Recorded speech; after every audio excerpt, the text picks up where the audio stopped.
Again.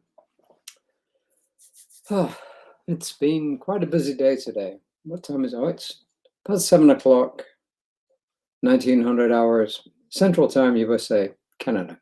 So there we are.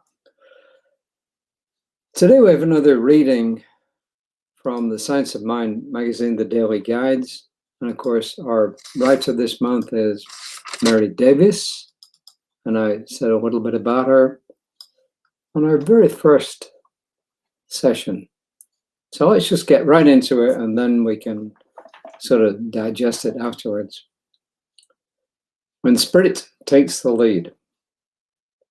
Peace is the music of every soul.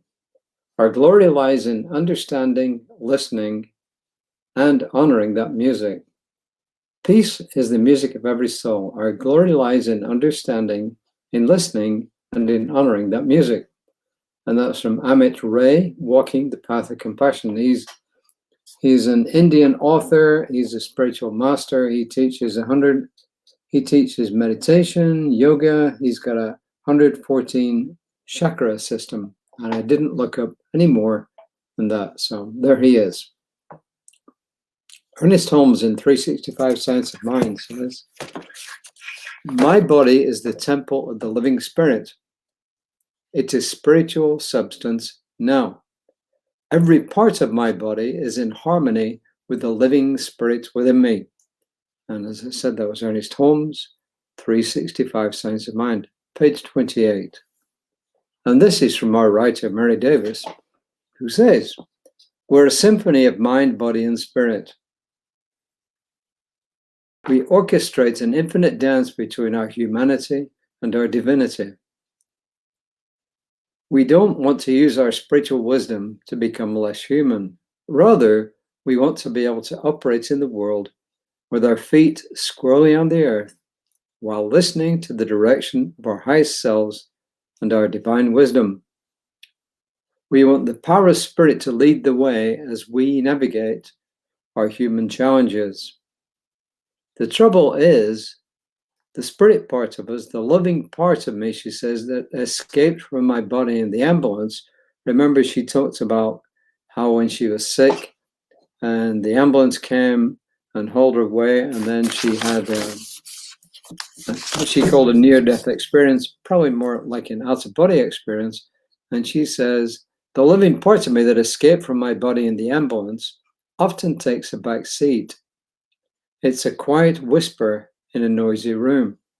We live in a mind-body world where there's a strong pull to lead the way with the ultra-busy mind of the ego, whose job is separation and survival. It loops thoughts through us, warning us to protect ourselves, to notice our differences, and to muscle through alone. All the while, Spirit says, quote, 'I'm love, you are love. I see myself in you. We are connected in divine love, where all things are possible,' unquote." She goes on to say, "Everything changes when spirit takes the lead. Now we've got a conductor who guides us with compassion and kindness, tenderness and joy. When spirit takes the lead, we feel the flow of peace covering all parts of our lives and extending out to all beings. Your journey toward peace is for you, but not only for you. When spirit takes the lead, your peace sings out to all of us." So what do I make of this? Well, it's telling me that I'm a being composed of a mind, a body, and a spirit. And the part that she's referring to, that's the love aspect, of course, is the spirit.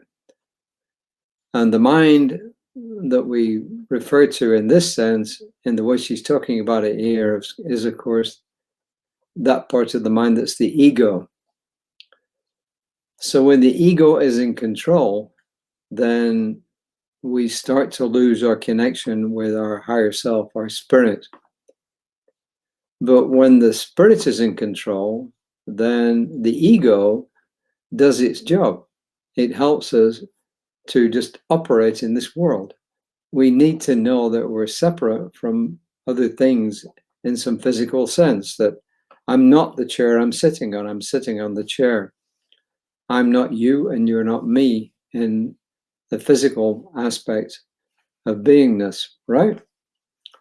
So remember the old analogy, maybe some of you do, some of you don't, that you can liken the ego to a coach that's having itself pulled on by horses. The horses are the ego. The coach driver is the spiritual aspects of yourself. And the coach and the horses combined are the whole of you, body, mind, spirit. So when the horses are in control, it can go anywhere. But when the coachman or coach woman is in control, that's the spirit, then the ego becomes the servant and not the master.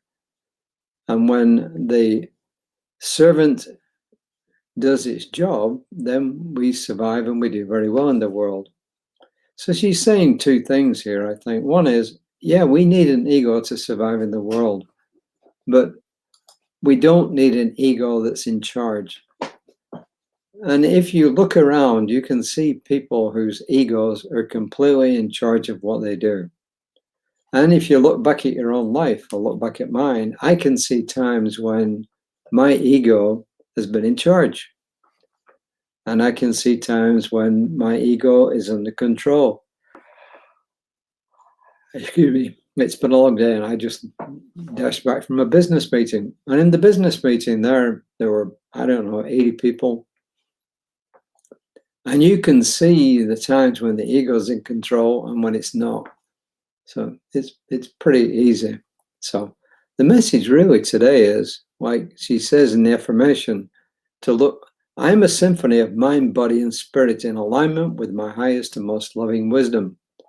I'm a symphony of mind, body, and spirit in alignment with my highest and most loving wisdom. So the message is this. Some people term the ego edging God out. The ego gets a really bad rap. Some people talk about killing the ego. No, if you kill the ego, you don't survive in this world. The ego needs to be there, but it needs to be the servant and not the master. So our spiritual side is the one that needs to be the master. How do we get there? Well, practice, practice, practice.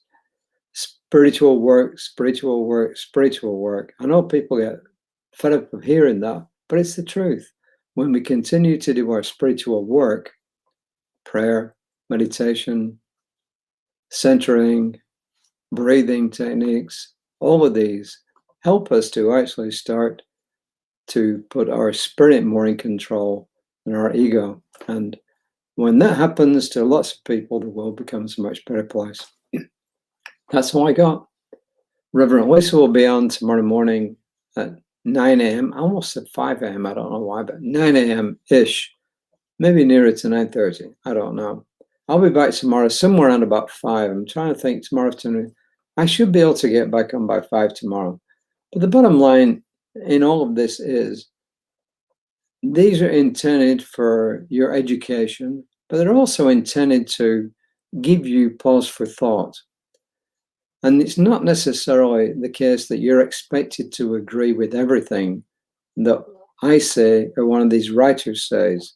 It's up to you to get the information and to use your own judgment, discernment, to decide, do you agree with this? And if you do, how does it apply to you? So that's all I got for now. So until next time, I'm just going to simply end by saying, Namaste.